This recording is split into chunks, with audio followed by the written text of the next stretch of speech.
President Zelenskyy will be at the White House tomorrow to sign a deal that'll give the United States access to Ukraine's minerals in exchange for continuing U.S. aid. It does not include any specific security guarantees. The deal will set up a jointly controlled fund to pay for post-war reconstruction, and President Trump hopes to pay the U.S. back for its support of Ukraine. Imtiaz Tyab got a look at some of Ukraine's mineral wealth. It was in these Soviet-era 4x4s we were taken to one of Ukraine's largest titanium mines. We traveled over bumpy roads to a remote corner of the country to see the vast reserves for ourselves. To give you a sense of just how big this mine is, it's so big you can see it from space.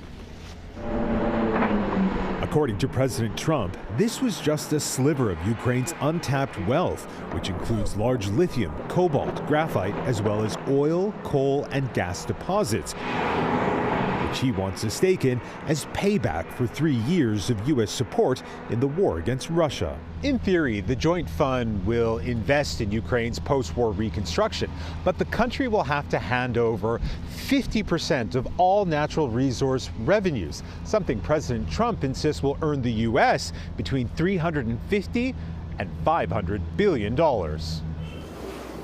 At Velta, the company which operates the titanium mine, we met with CEO Andrei Brodsky, who said President Trump's math was wishful thinking.